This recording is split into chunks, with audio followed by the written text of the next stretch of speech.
I'll post a tweet and we will get rolling.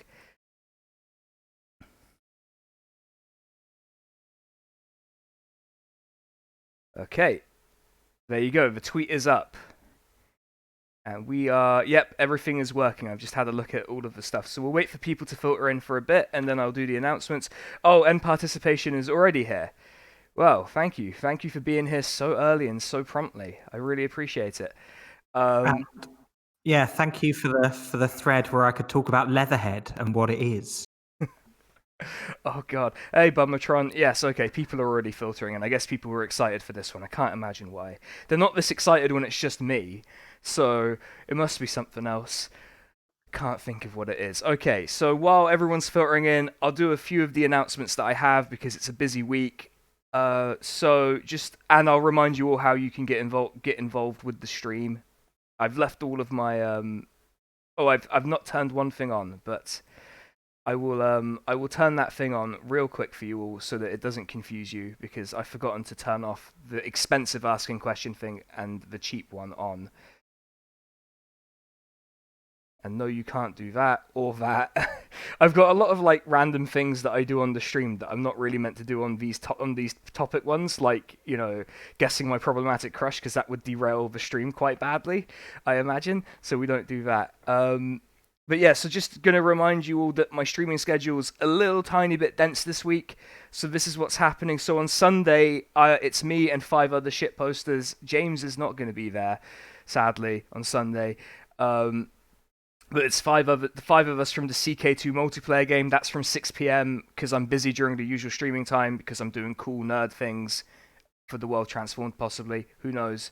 On Monday, it's just it'll be me doing CK3, which will just be me doing Thick Valois again and doing the Carling restoration. And on Wednesday, I'm doing a special one-off stream, which will be watching highlights of the first US presidential election debate.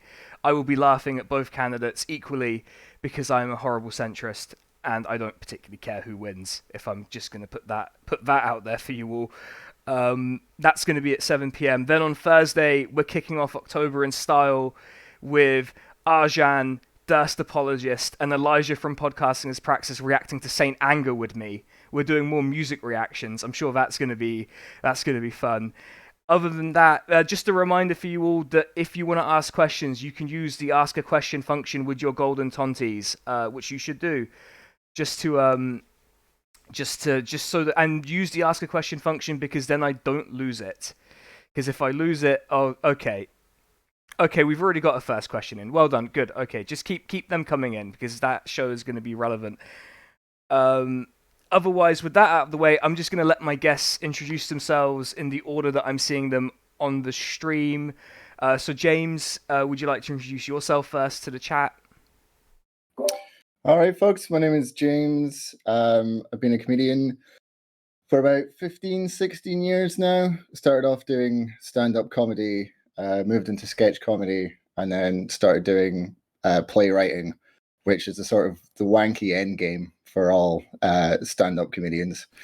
I host the Anime podcast, which is out every Saturday. That's an anarchist podcast where we mostly talk about history and how it pertains to anarchism. And then I'm usually trying to do jokes in it, and then everyone else derails it with their very serious their chat. So I just sound like some idiot in the corner. Yeah,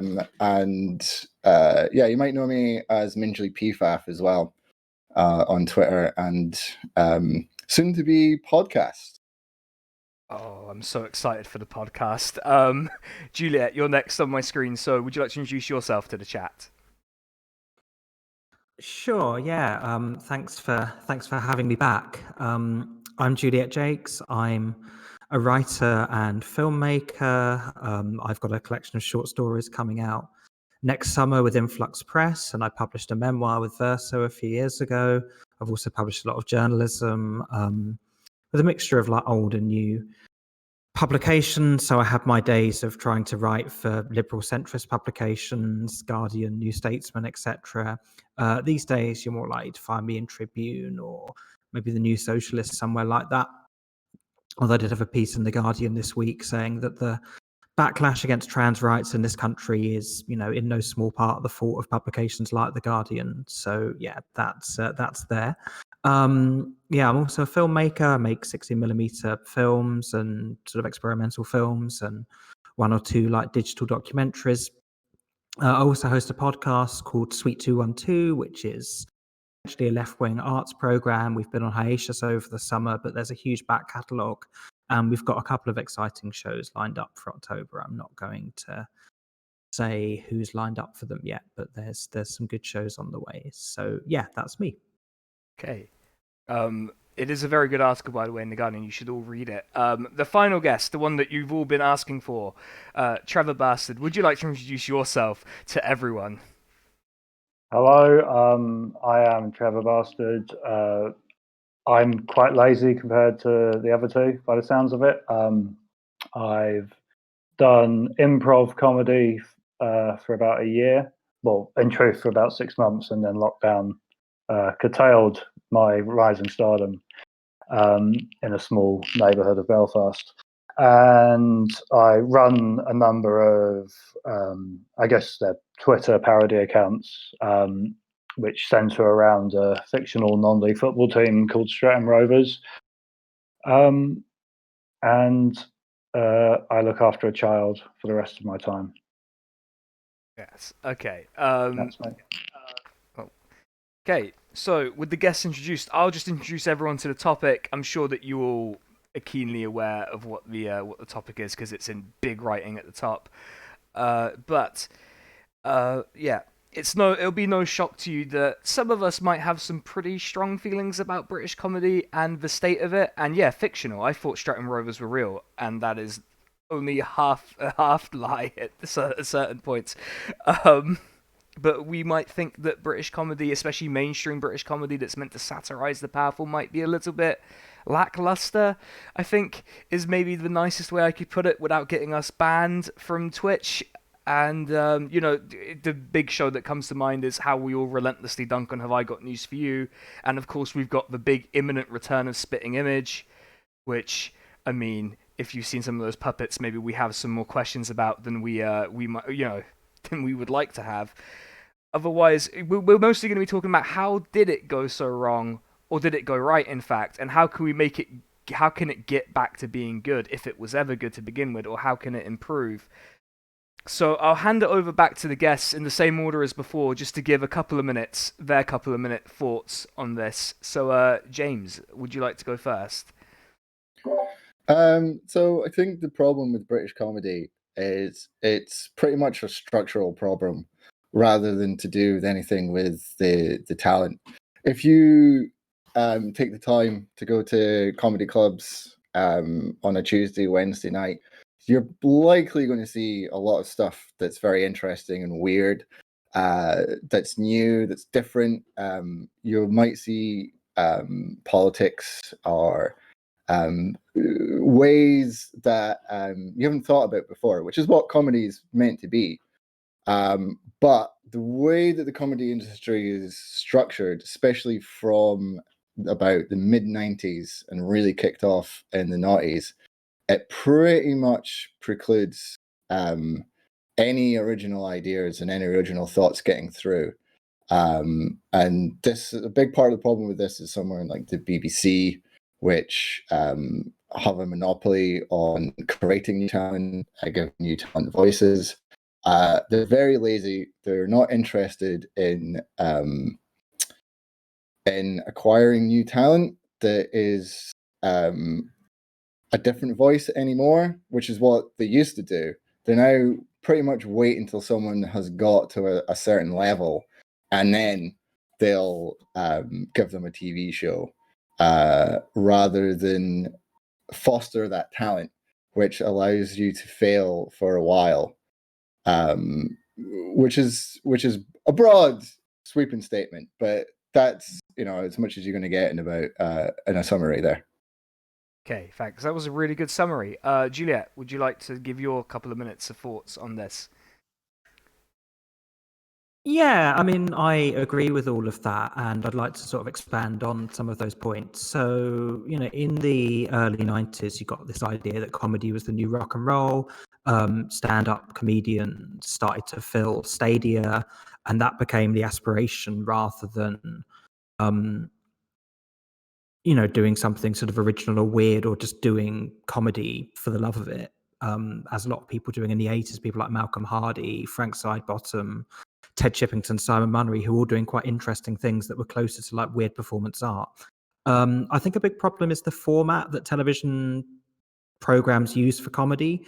Even in the 90s, you had things like, say, Mark Thomas Comedy Product, which, gave him half an hour a week and let him decide on his own format. And it was a great showcase for his talent and allowed him to turn comedy into campaigning. Or you had something like Lee and Herring's This Morning with Richard Not Judy, where they were given sort of 45 minutes. They were allowed to choose the format of a sort of mock kind of daytime television show with lots of sketches. And again, it was a really interesting showcase for what was original about their comedy.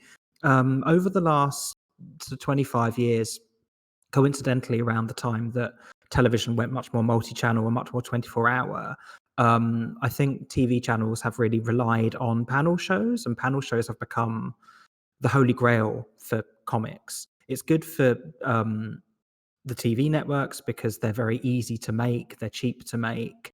You can get a live audience into them. They're good for comics because they give them an awful lot of exposure. They're good for agents. They pay quite well for what they are. And at the best, they can be very good. And indeed, back in the 90s, a lot of the panel shows were a lot more fun.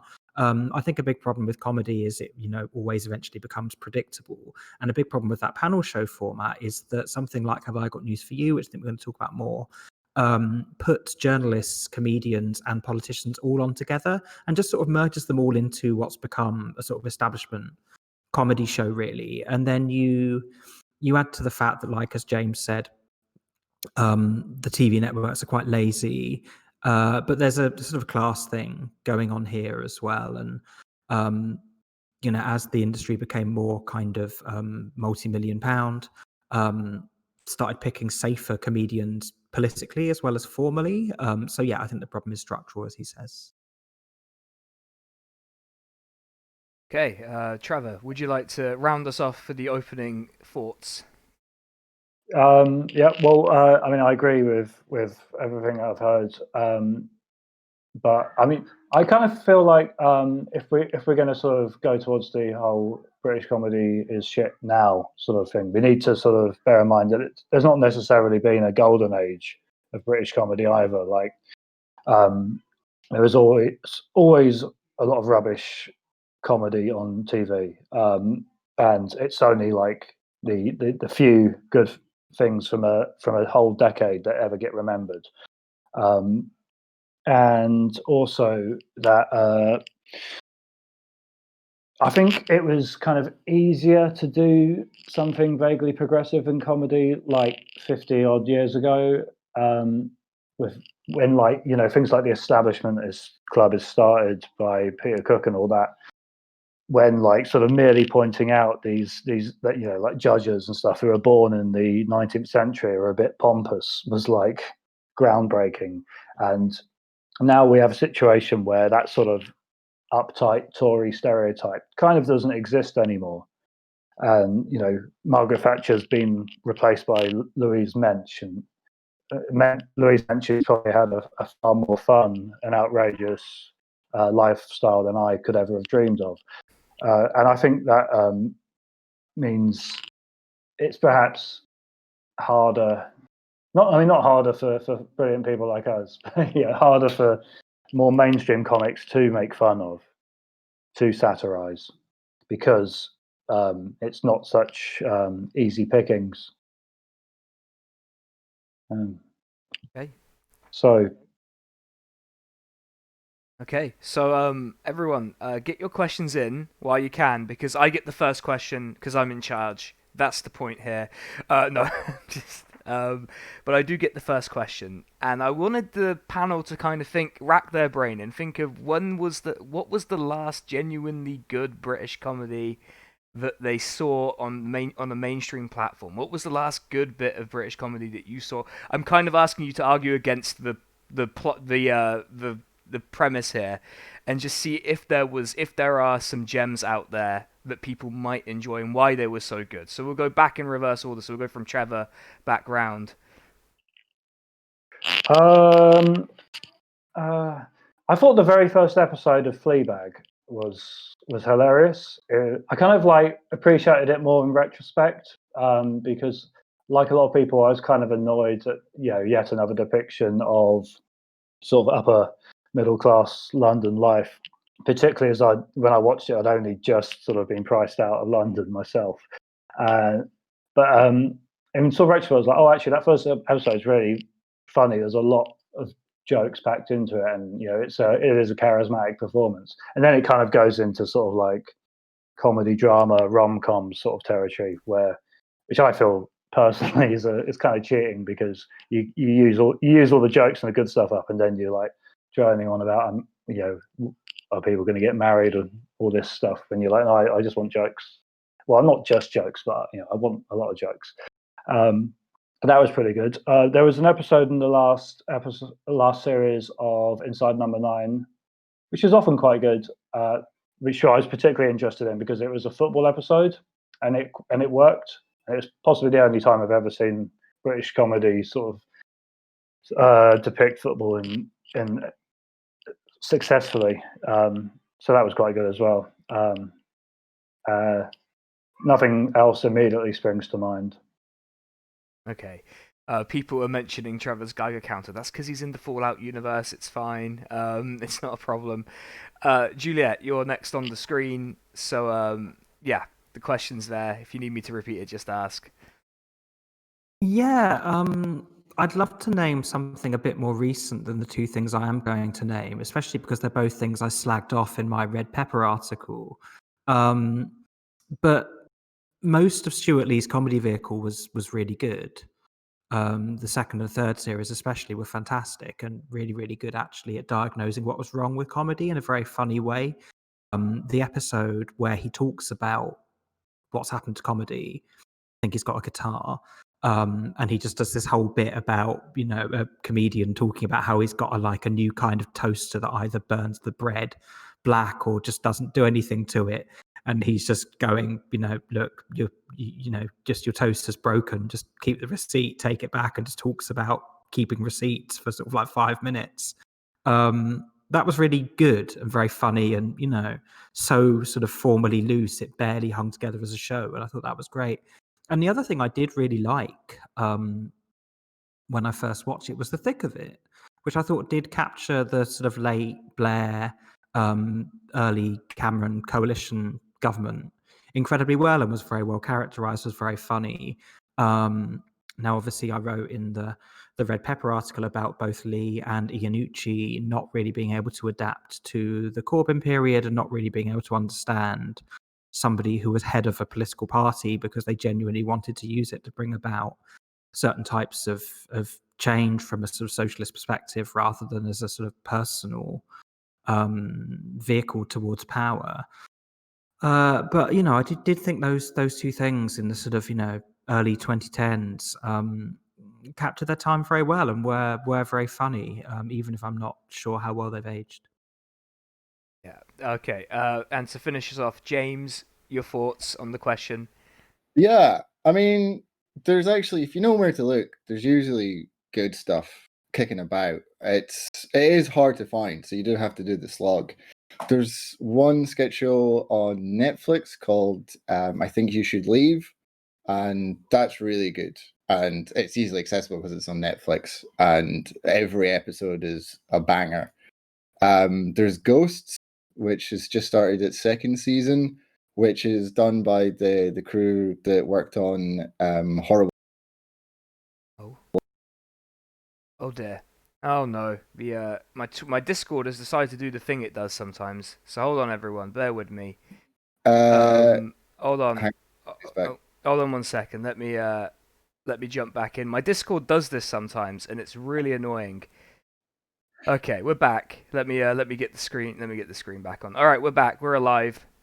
Mostly. So that was when I was talking about ghosts. Yep. So it was good timing anyway. Yeah. So yeah, no, Ghosts is the Horrible Histories team. It's nothing amazing, but it's good.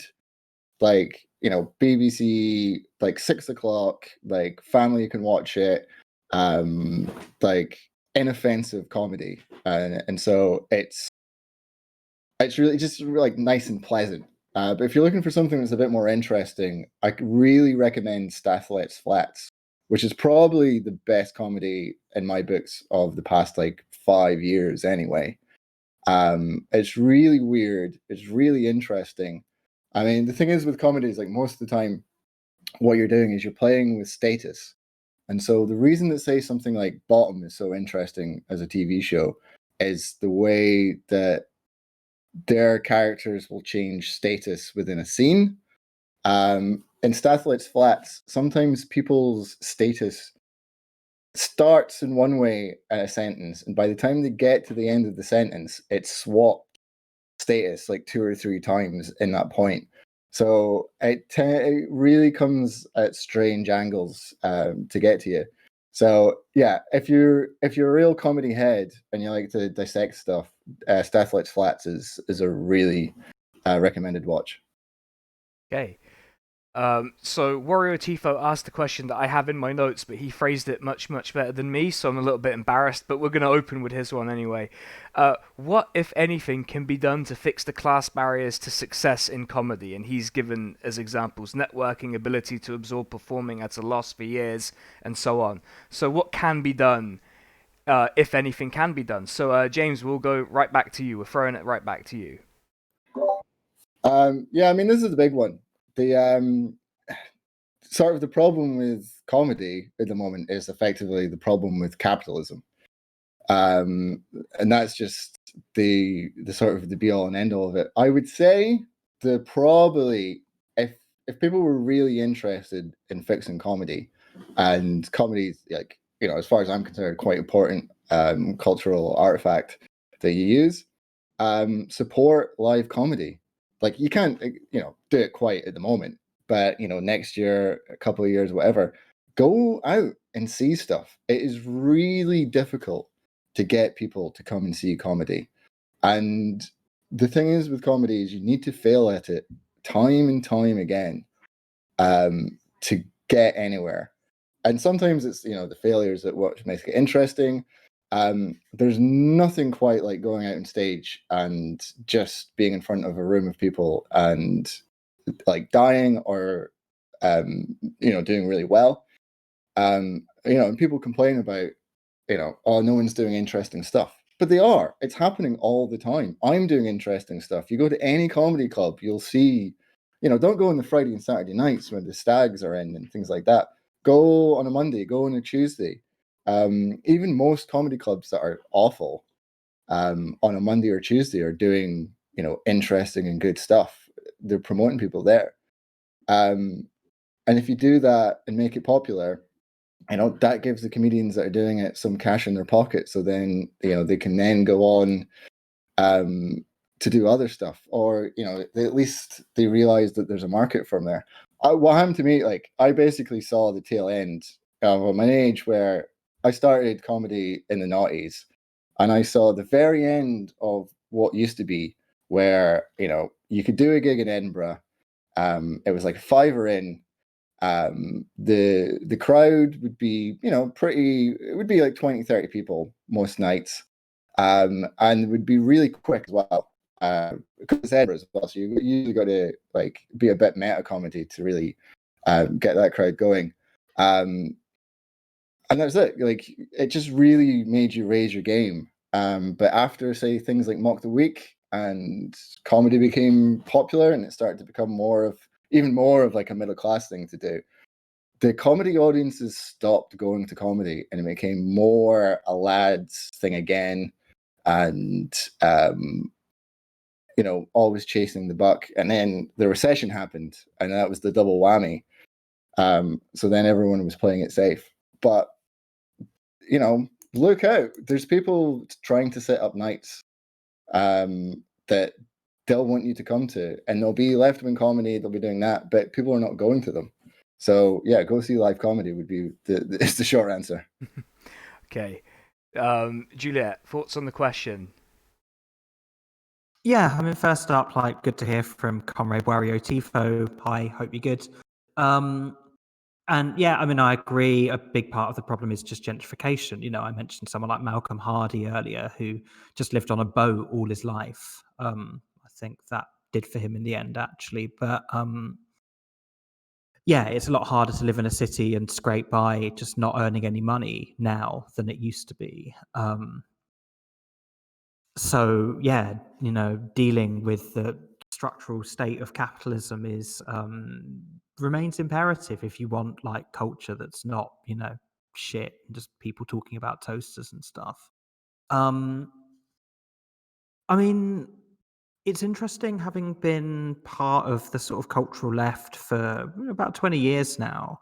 You know, in the 2000s, there was this very intensive focus on culture on the left. And I think in the last decade, and particularly during the Corbyn period, that kind of got forgotten because sort of more socioeconomic stuff became so imperative.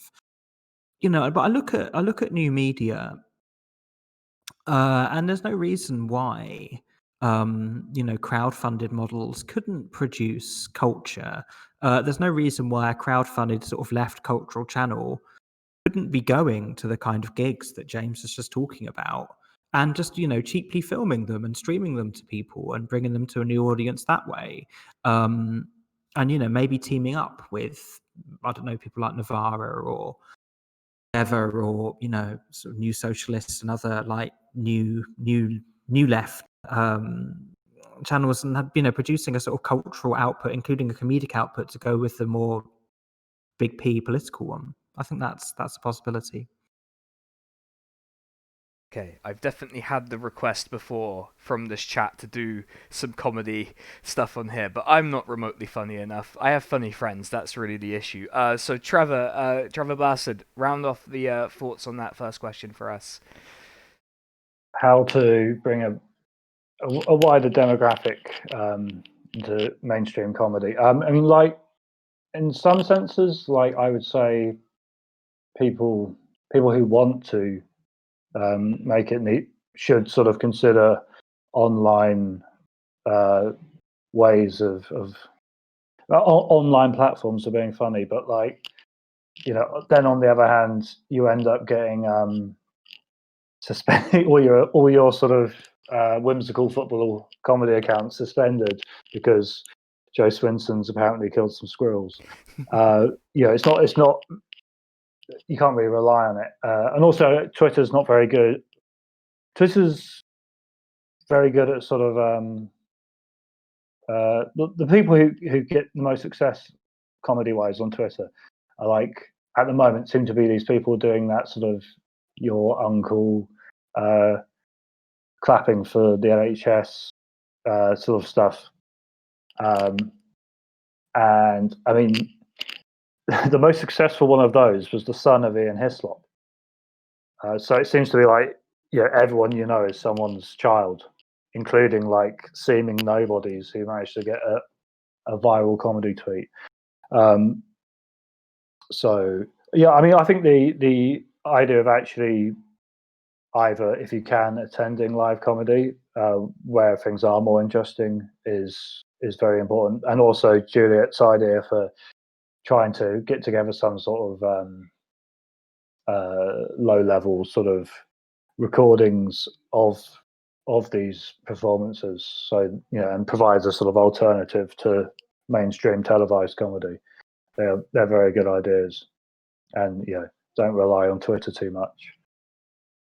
Yeah, after the great November 2019 purge, we don't rely on Twitter so much anymore. Which I kind of managed to escape that because I got most of my accounts back because I was much more popular. But no, it was just absolutely ridiculous. On the site of Michael Crick, apparently, if that's not libelous. Anyway, I'm muting now. Yeah, okay. Let's mute before we start. Before we get me in trouble, and then I suddenly have to deal with a purge of my own. Okay, we've got a lot of questions. So, okay, kind of a callback to our first question, but it's more in the spirit of the title of the stream that's above all our heads, which includes the word awful, because Twitch did not let me use certain words. So, be mad at Twitch that you're not getting a really expletive-laden title today. So Sean Moore asked, what is the worst comedy you've seen in recent years? I think that's just give you guys a chance to vent on a specific comedy that you don't like. So Trevor, go for it. You know you want to. Okay. Yeah. I mean, it's probably like getting towards sort of 8 years ago now, but The Right Way, which was by Ben Elton. It was a sitcom about a very finicky guy who works for a council health and safety place, and it was just like sort of like this sort of Daily Mail worldview in a comedy, in a particularly unfunny comedy, even before you take its sort of meager political horizons into account. And it was just absolutely dreadful. I was amazed when he then got to do another sitcom, which was, I mean, relatively speaking, amazing compared to The Right Way, that Shakespeare one with Peep Show Man. I'm not very good at remembering names. Yeah, The Right Way was just absolutely abysmal. I mean, there's probably more exciting and clever, sort of politically clever comedies to dissect and to criticize in nuanced ways, but The Right Way was just absolutely dreadful. The worst thing I've ever seen. Okay. Well, I'm definitely not going to go watch YouTube clips of it immediately after this stream just to see. Juliet. Yeah, I mean, I don't actually have a lot of examples of bad comedy that I've watched because like life's just too short. I spend a lot of time watching really bad football, and I don't really need like really bad comedy as well. I mean, in the Red Pepper article, I wrote about something that Trevor spoke on Real Politic with Joe Kennedy about, which is the Charlie Brooker's take on Traingate, the Corbyn Virgin Trains thing. And it was a really good example of the kind of limits of this sort of comedic kind of sitting on the sidelines, cynically attacking both sides, because it really had no sort of conception of power dynamics involved here and, who was on which side. And the fact that there were kind of clear sides in this conflict, and there is like a socialist movement on one hand and powerful corporate interests on the other. And Charlie Brooker just sort of, very sort of clever, like both sides, the whole thing. And, in the process, I have been quite a big fan of Brooker's, actually. I quite liked him, but I don't think I've ever had a clearer, stronger moment of watching something and just thinking, oh man, you're one of them. Which is the least funny feeling you can have about anything. So yeah, I think it would have to be that. I've been unable to watch anything of Charlie Brooker's since because it just, broke my sort of trust in him to a extent that was like unrecoverable. So yeah, it would probably be that. Ouch.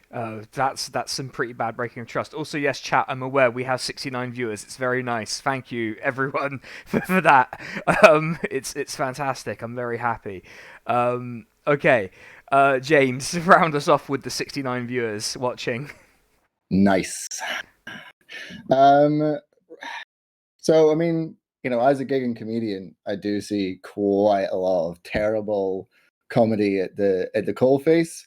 But a lot of that you can just put down to just like not being very good because you haven't got practice and blah blah blah. I tend to avoid a lot of British comedy now that is bad, because I have that luxury living in Dublin now. So that means a lot of the bad comedy that I see is actually bad Irish comedy.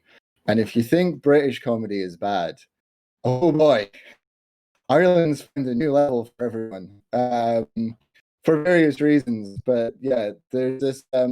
Basically, if you're a stand-up comedian from Dublin, your material is likely to be about people from the country, or boggers or culchies, as we would call them. So you'll find that a lot of Irish comedy basically revolves around someone from an affluent area of Dublin trying to do an impression of someone from, say, like Mayo, but completely failing to do the accent at all. and so they always just end up sounding like Borat or something like that. So it usually ends up being like, "Hello, I'm from Mayo. Very nice." So there's a lot of that on, say, like Irish TikTok or Twitter and video. There's one guy that I specifically hate. I hate him so much that I'm not going to name him, but if I see him in the street, I might actually physically assault him because he is awful. He does this thing where he like has fake teeth in, and he just walks around with like a flat cap, just like he's basically pretending, like saying that, you know, like people from Longford are like mentally like disabled, with the extent that he does the impression from. So yeah, DM me if you really want to see some like real dog shit comedy. I have got a lot of it for you. I think someone may have named a comedian in the chat, so there goes. I would like to point out that when he said physically assault, it was only in a Minecraft parody. That is not something he's actually going to do. It's all fine, Twitch mods. Please don't ban the channel. We're not doing anything illegal here. No, sir. Never on this channel. Okay, I'm going to try and find, because there was a question that Yeah, the libel has begun, I know. It's because of the wine. This is why I don't drink on my stream very often. Didn't say anyone's name. I know, it's people want me to do libel for some reason. I don't understand why. Okay, so there's a question more about left-wing comedy. So, because he's a mod, I'll read out End Participation's question, which is: does left-wing comedy hamstring itself by being too earnest or too reluctant to be transgressive? So, James, thoughts on that? We'll go back round. Yeah, again, it comes down to like, if you're doing, as I have done, many left-wing comedy nights, and they're always really hard, really difficult evenings. I don't want to get into too much of the possibilities of why, but there is about a 10-second delay difference between a normal audience and a left-wing audience. Because if you do a joke in a left-wing audience, there tends to be this like little delay as they pass it through their filter to see if it's like it's all right to laugh at it. So, you know, if you say something like, "Oh, the Spanish Civil War, gee, that was an event, wasn't it?" And then they'll go, "Well, 5 million dead." No, that is not funny. Actually, they'll tend to like contextualize things too much and take things out of context at the same time. So yeah, it is a problem again, because it is just you know, you got to start off at the very beginning, at the very small stuff. If you're a left-wing comedian, you know, most nights you're going to play to, you're not going to have a lot of, or you might have left-wing people in the audience, but you're not going to definitely be sold, you know, and you don't want to go die on your arse. So you tend to, you know, like what I will do is I've got left-wing politics in my comedy, but you sort of present it in a, you know, a very neutral way, and you sort of bring it down to like a basic level. I mean, last year I did a gig that where I was basically like riffing, but it was just talking about like how I was like, my flat is so small that I've got a bucket that like the mop and bucket has to stay outside, and it collects rainwater, and it was basically just about that. And through that, you know, you're able to then develop the ideas. But I've been doing comedy for, you know, like 12 years, 13 years. I know how to sit down and actually, you know, struggle through that stuff to make it palatable and interesting. Where if you're just starting off, it's really hard, and if you know, you're going to be put off by it. And also at the other end there, other people are just not going to book you if your politics are too left wing, and that's just a simple fact of it. They like, if you're going to be on something like the Apollo, they'll want a script and they'll go through it, and the lawyer will be like, "Nope, nope, nope. You know, you can say that if you change it to this. Nope, nope, nope." And so yeah, you find yourself, you know, hitting these walls all the time. and it's just the taste for it is gone because people like Mark Thomas and Alexei Sayle and Rob Newman and people like that, they get a little bit of work now, but not as much as they used to, And so if you're younger and you're coming up, who are you going to look to? You have to be a real nerd like me to just remember like comedy from the 40s that was left wing, and hope that someone's going to give you that material. Okay, that was a great answer, by the way, Juliet. Yeah, this is a really interesting one. I think one of the biggest structural problems with all comedy is it eventually becomes predictable. But if you're kind of coming from a very explicit ideological position that both you and your audience know you're not really going to shift from, then you become predictable a lot quicker. And a lot of the most interesting comedians, they come from an ideological position that's quite hard to pin down. I mean, I'm probably couldn't really watch him now without cringing, but someone like Bill Hicks, who I was a big fan of like 20 years ago, his material on, say, the LA riots or the Iraq War is this brilliantly funny, angry, critique of the police and of the courts and of power.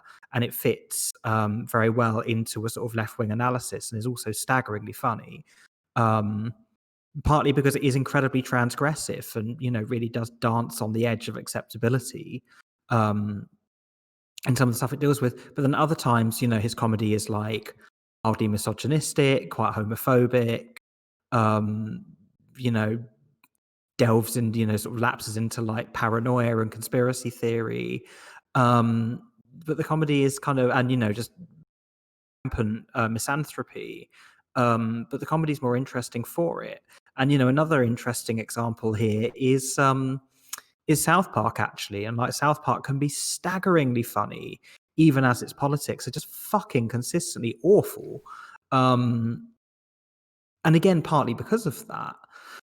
In terms of doing good left-wing comedy, yeah, I mean, I agree with what James says, that you have to sort of like, I think, be a bit more clever about it, and cushion it into sort of relatable stories. And yeah, like the story that you just told about the mop and bucket, you can take that to an audience who will be like, oh yeah, like I've had crap landlords and shabby housing and not been able to afford things, and you can sort of build a sort of left comedy there without really telling people that you're doing it. I had another point that I really, really, really wanted to make here, which is that, yes, the problem for the left as opposed to the right is, talking about this predictability. The right don't seem to mind comedy being that predictable. Like you could have that like Titania McGrath dickhead like going on Twitter every day and being like, I identify as I don't know what's behind me, a fire extinguisher.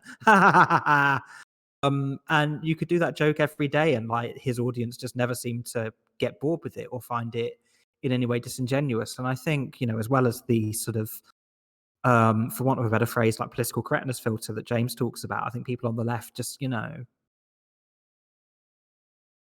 don't like that sort of, predictability and repetitiveness so much. I mean, but also the sort of disappearance of the left really from mainstream politics and culture, save the last 5 years, has been difficult because a lot of the best left-wing comedy is informed, intelligent satire of the left.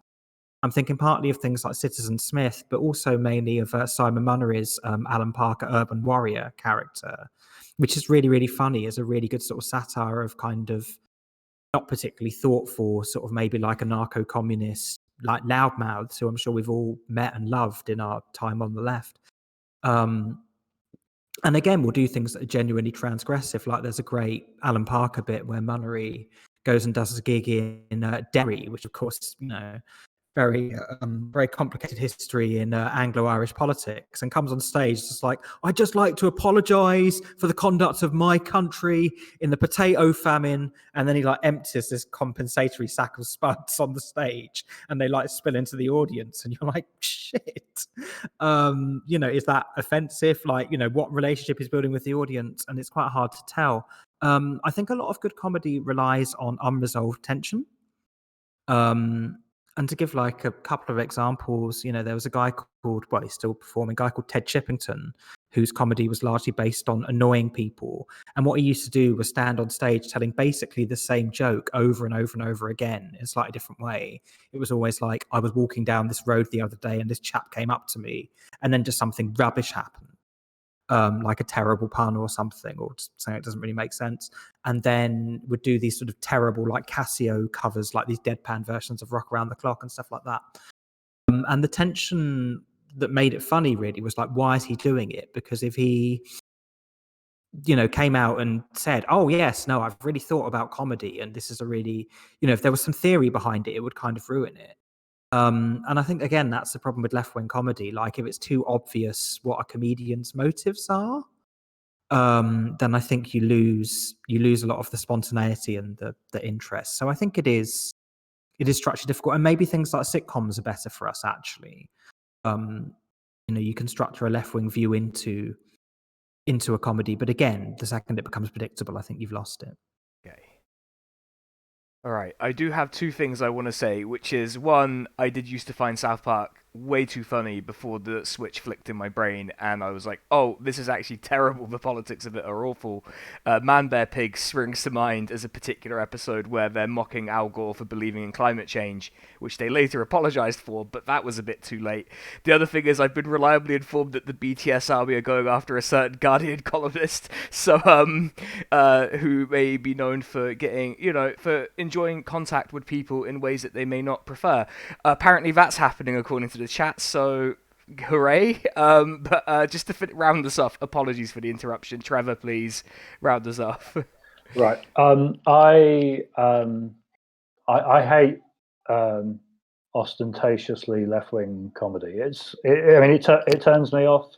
And if it's turning me off, God knows what it's doing to, those floating voters that we desperately need. I think it is partly the earnestness, the lack of predictability, as was mentioned. Also, the fact that it's often the more people, comedians, people like Nish Kumar bang on about how left wing they are.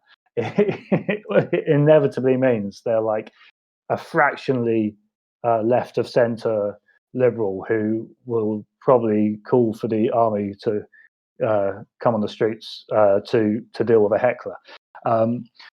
And so it's just so. I mean, I never ever consciously think I'm going to do something left wing on one of my comedy accounts, and I certainly don't have the capacity to think that quickly when I'm doing improv. I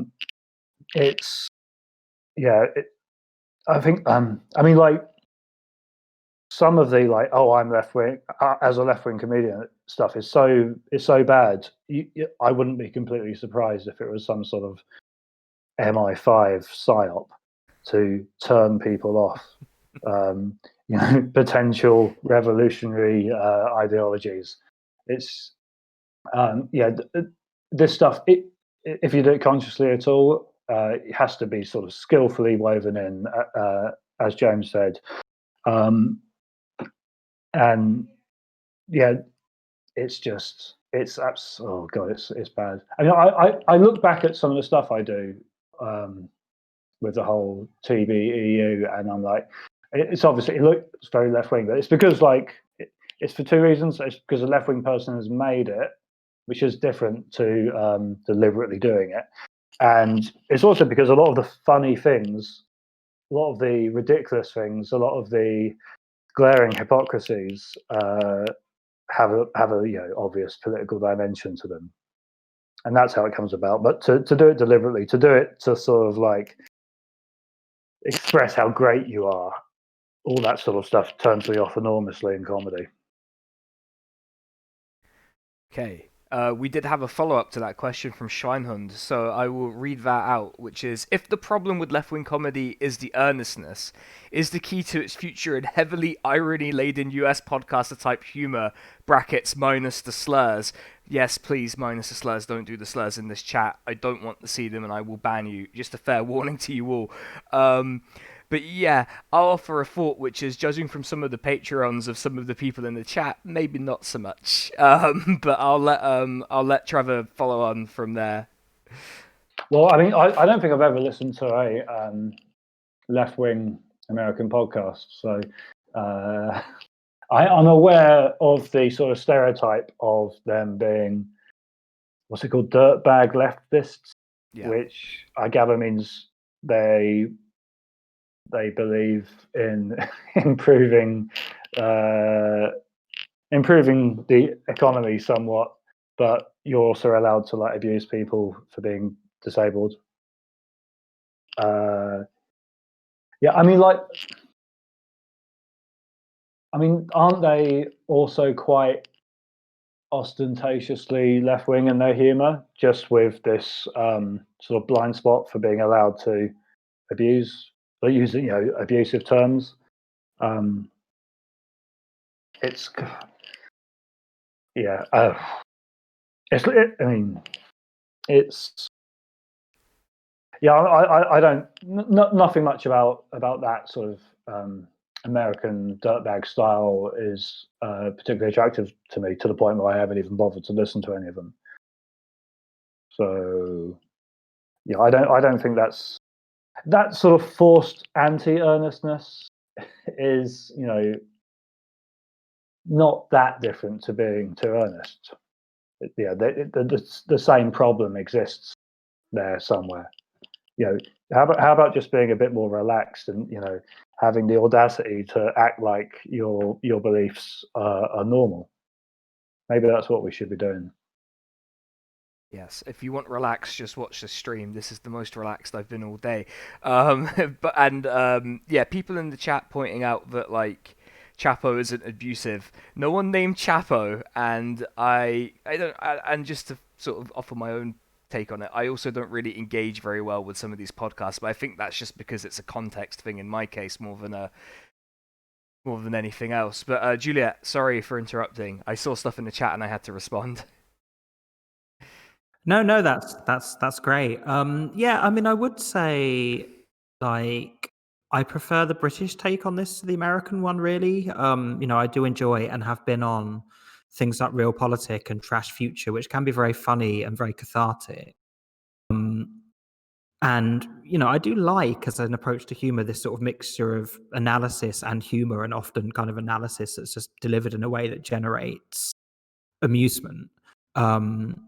You know, I was listening back today, for example, to the Trash Future segment where they listened to Amber Rudd and Flora Gill on Times Radio, and yeah, you know, greatly enjoyed it and did find it very, very funny, as well as quite interesting. And also, I was just glad that somebody was listening to Times Radio, so I don't have to.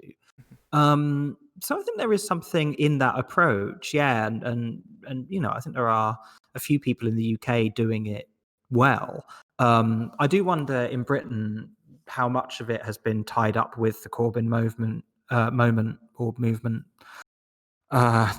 go full Keir Starmer and not be sure whether I should be saying movement or moment. But don't worry, I'm not going to start like tacitly condoning torture or anything. I'm not going that far, Keir Starmer. But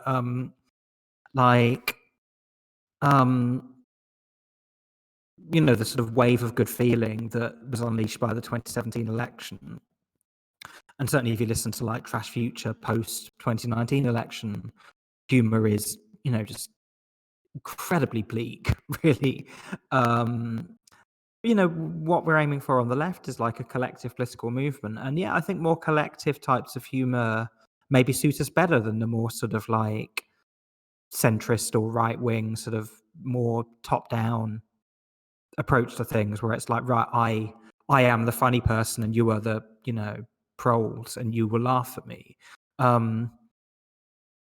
Which is why I kind of, you know, enjoy sort of left wing Twitter as a place to be made laugh, and the sort of collectivity of it. You know, for example, the M participation thread the other day where he was asking for, you know, just shit images of Britain, and there are about 600 of them. And there's something about that collectivity. And, you know, like I said, a sort of conversation where somebody said, look, I'm hesitant to ask, but who or what is Leatherhead? And then all these responses, people, you know, taking different approaches to to that question, including the phrase, I could only assume it's some kind of cryptid, which I thought was, the best description of it. So yeah, I think maybe those podcasting models do offer something different for us than like stand up or the panel show or something. Yeah. I will say that my hometown featured heavily in that thread, and it deserved to. Reading is bad. Do not ever go there. If you're already there, leave. Please leave the town immediately. It's what I did as soon as I was 18. James, your thoughts on the question? Yeah, Reading is so bad. The last time I was there, I was on ecstasy, and it was still a shithole. Oh god. So it's a really desperately grim place. I don't. It's a complicated question, especially for me, because I'm like, this is like the sort of stuff that I work with, and I'm thinking about. In lockdown is a lot of the stuff that I've been thinking about quite heavily. Because if you take something like Viz, which is a cultural institution in Britain, and it comes out once a month, and it is like desperately funny. Like the amount of times that I'm reading Viz and I'm just falling about laughing. Like people that know me know I'm reading Viz because I've got a specific laugh that I have just for it. And a lot of it comes from the fact that I'm laughing at stuff that I know that I shouldn't be laughing at.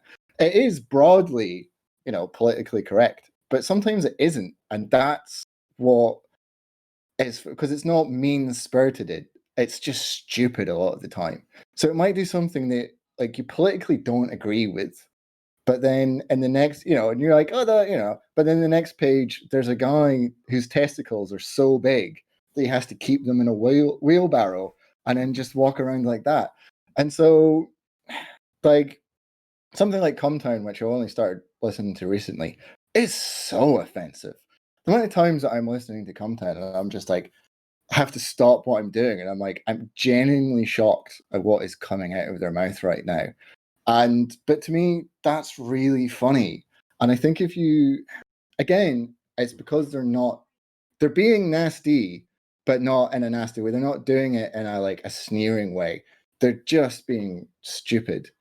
And you have to let that have its own little space. I don't think it should be on, like back in the 70s, in the 60s on BBC, that stuff was on TV with people like Bernard Manning and Jim Davidson.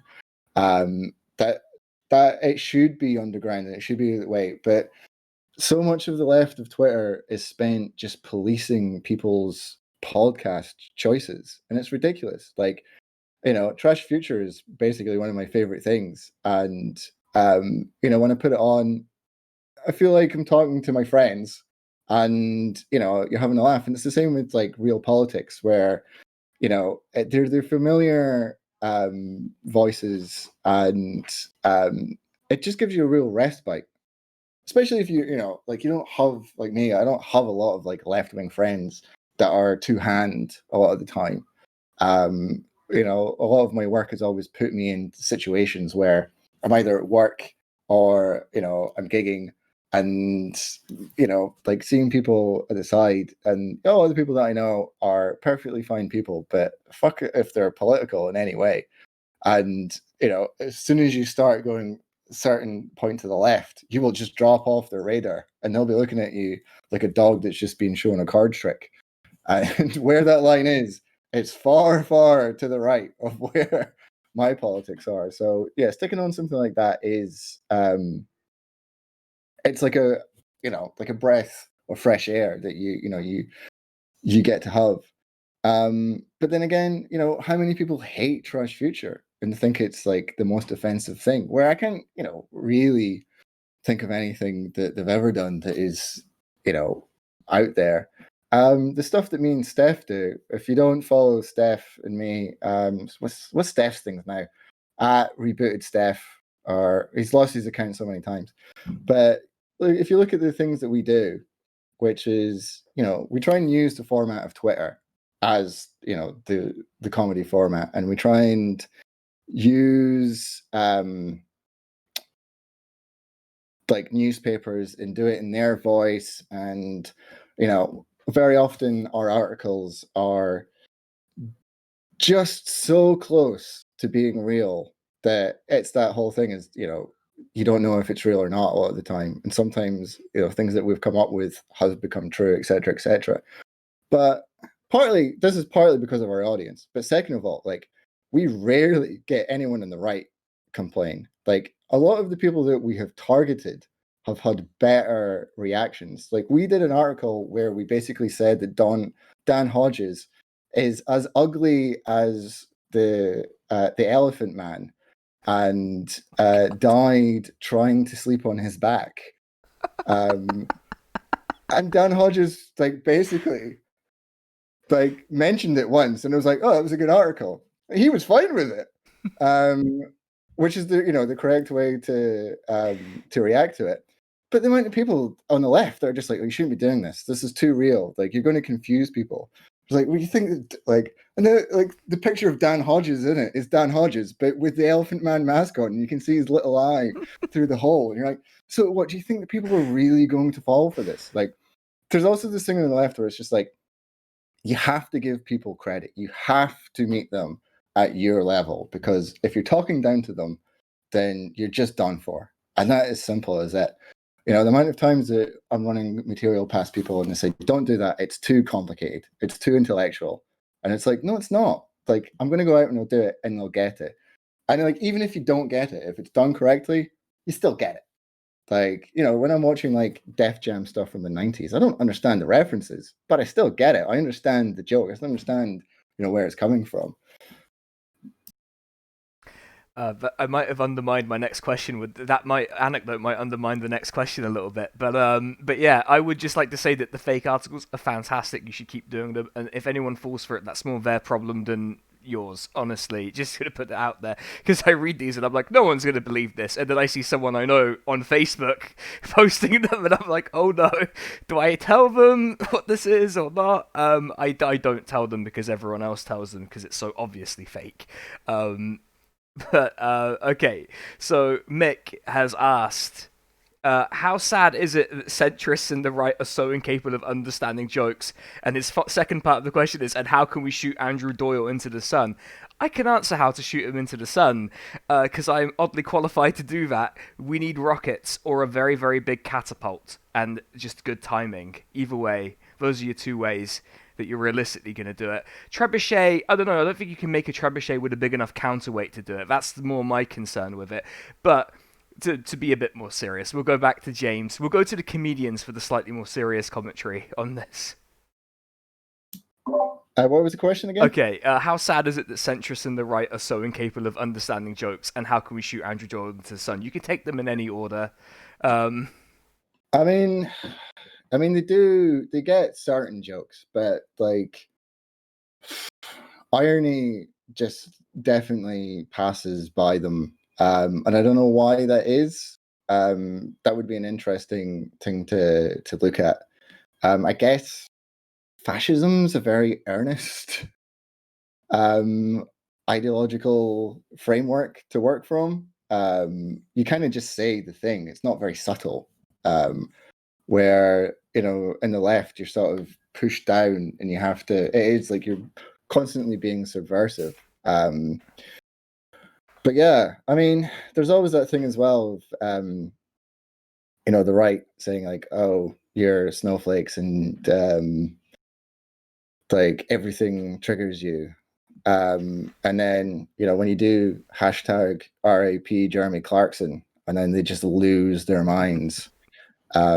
Which I'm glad finally made the news. I've been doing that for about like 8 years now, on and off. And the one time that I don't do it is the one time that it makes the news. Andrew Doyle, to get him into the sun, you would basically have to tell him that would own Corbyn, and he would be right in there. Okay, that's probably the best answer. I tried to give a serious answer to the into the sun question. Juliet, go ahead. Yeah, I mean, I think with Andrew Doyle, like, if someone were to tell him that he could get a cheap laugh out of his audience of like boring Pepe the Frog badge wearing shut-ins by identifying as the Rocket from Danny Boyle's film Sunshine, then he'd probably do it. And then, just logically from there, he should fire himself into the sun, which would be good. I mean, what was the other part of the question? Just like sorry. centrists and Yeah. right wingers not really having a sense of humor. Chapo did do a good bit on this actually, and sort of like this thing about right wing comedy not really working because they get like too mad about the premise of the thing they're doing a joke about. So they get halfway through the joke and they're like, why don't you just go and like wank over your copy of Karl Marx with your cat, you stupid lefty sado? And it's like, I'm going to calm down. And then, sort of centrists do the same thing. They sort of try and do a joke about Boris Johnson or Donald Trump, but they're so angry about the collapse of their worldview that they can't sort of do the joke properly. I mean, I think the best thing to do with all of these people is to provoke them and annoy them as much as possible. I mean, like the very existence of the left in any sphere, whether it was like, something as big as the Corbyn movement in the 2017 election or just people like the four of us on Twitter, like our sheer existence just winds them up. Do that. I mean, they're pricks and they just deserve to spend their lives in a sort of like lather of embarrassing anger. I mean, there's very, very little that's funnier, for example, than just like a bunch of like 20-year-old like tankies with like anime avatars, just like winding up David Aranovich every single day. I think like when there was all that confected bullshit about Corbyn writing that intro to J. Hobson's Imperialism, and Arrow, bless him, went on Twitter and was like, which other Labour leader would ever write an introduction to a racist book? And then there's, 300 people just tweeting Gordon Brown's introduction to Adam Smith's Wealth of Nations at him. And it gets to the point where like Arrow gets so angry that he's probably going to like jump up and down like Donkey Kong style and just start lobbing bombs at the Middle East himself. So yeah, wind these people up. They're fucking wankers. There's nothing to be gained from reasoning with them. They're intellectually and creatively worthless, and just take the piss out of them all the time. Yeah. Okay, Trevor Bastard to round us off here. Right. Joe Kennedy, the author of Authentocrats, has this thing where he thinks the stereotype of the centrist dad being the sort of sad case who still mourning the loss of Oasis is inaccurate, and it should really be the centrist dad is actually really very cultured, probably more cultured than we are, because they've had the time and money and cheap housing costs to do so. And I think this is accurate. And I think one of the fascinating things about a certain kind of centrist getting so wound up at sort of stuff that the shitpost left do on Twitter is like these people will all own like the Brass Eye DVD and probably proclaim Chris Morris as a genius. But the moment some nobodies on Twitter get like 120 retweets for a made-up story about some MP doing something or whatever, stuffing digestives up his bum or whatever, that suddenly becomes like a grave attack on democracy. Whereas, I bet there's elderly people who still think the paedophilia special of Brass Eye was real, 19 years later. So it is fascinating how they can't get jokes that they have got when they've enjoyed carbon copies of, well, we're doing the carbon copies, but they've enjoyed the same kind of humor done on a much bigger level 20 years ago. But the moment it's done by someone who,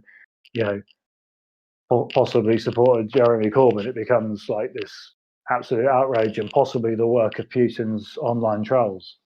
As for why the right wing people not get jokes, probably too hot, mad, and bothered, as I mentioned previously. And yeah, everyone in the chat, yes, Loki did do a lot to basically kill the Lib Dems. He was effectively name-checked in their post-election document, which was fantastic. They did everything they could to not name him, but it was very clearly him they were talking about, which I think is fantastic. I promised everyone, I promised the panel we would talk about this at the beginning, so I'm going to ask one question from my notes, which will probably be the last question that I really want to get to, which is... has Discord done the thing again? Oh, it has. Okay, hold on. Are we still live?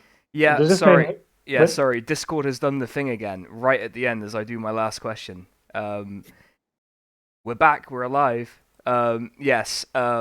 We're still live, and we're still. So the final question, if Discord will allow me mercifully to do it, and then release everyone back into the wild where they belong, which is if you had the power to fix Have I Got News for You, how would you fix this terrible TV show? Go, Trevor Bastard. I would.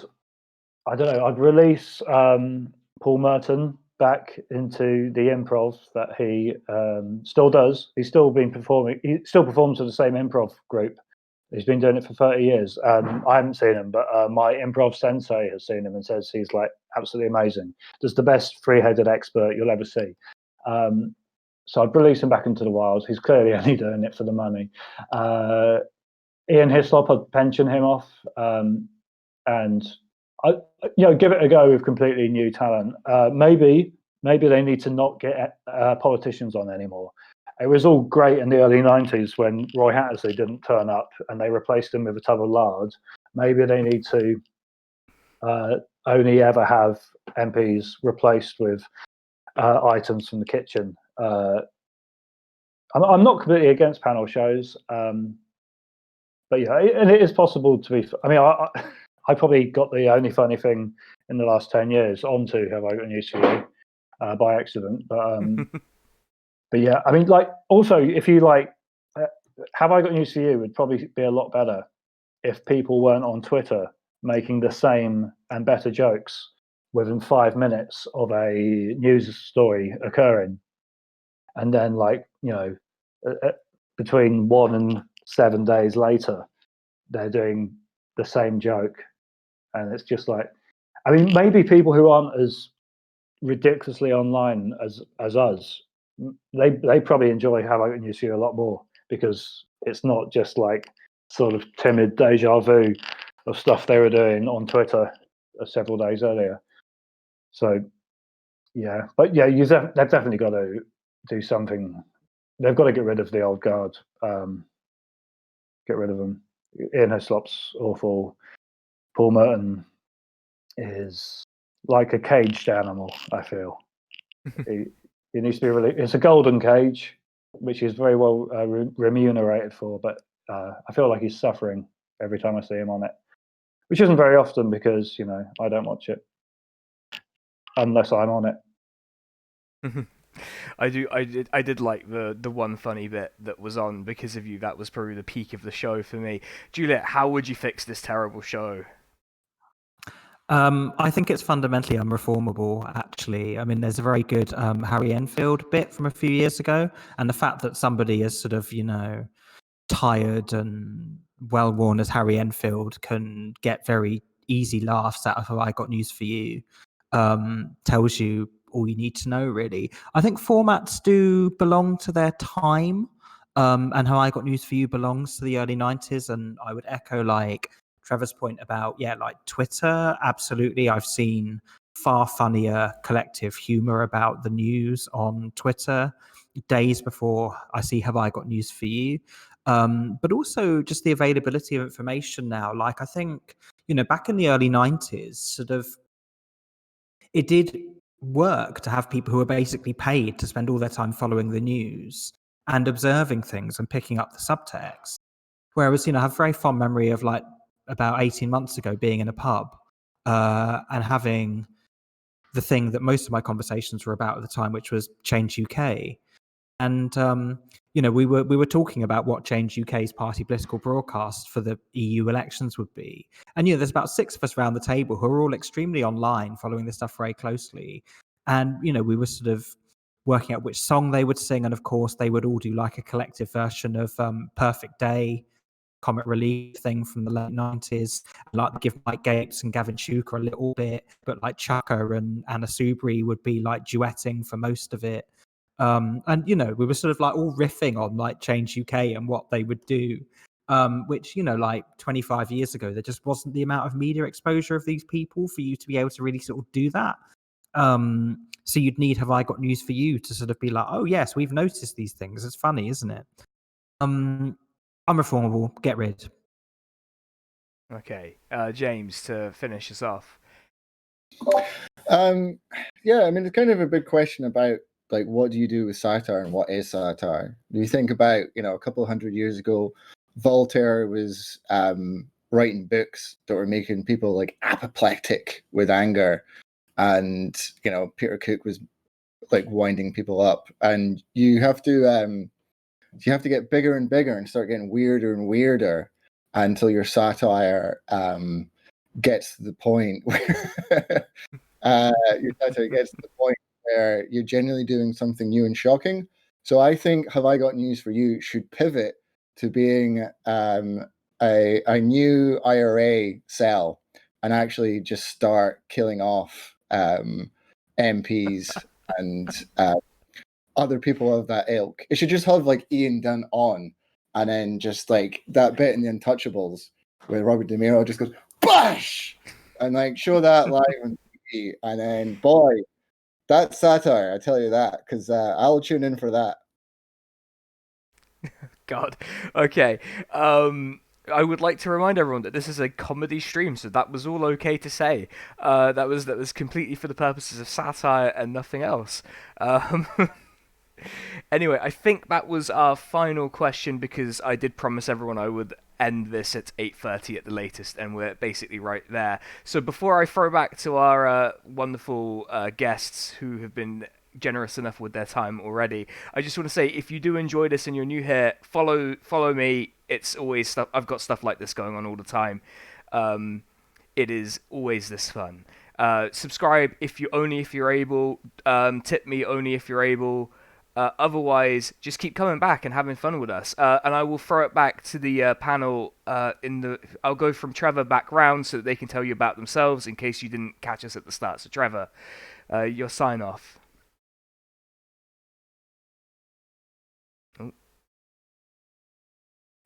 Unmute yourself, Trevor. You got to unmute yourself, mate. There's always one incident. I nearly lasted the entire show without forgetting to unmute myself, and I still deserve some sort of silver medal for that. I'm Trevor Bastard. I'm originally from South London, and now I live in Belfast. And I've been doing improv comedy performances for a year and a bit, and I run a series of mildly popular parody accounts on Twitter.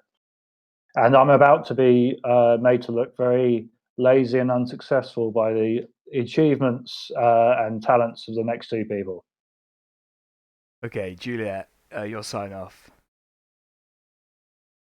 My sign off. Okay, well, firstly, I want to tell you all after this conversation to go and watch the old Play for Today version of Comedians by Trevor Griffiths, which you can find on YouTube. Is a really, really good play by a impeccably left writer about the sort of comedy industry and what kind of comedy it prioritizes and what's funny and not and why. So go and watch Comedians by Trevor Griffiths. It's great.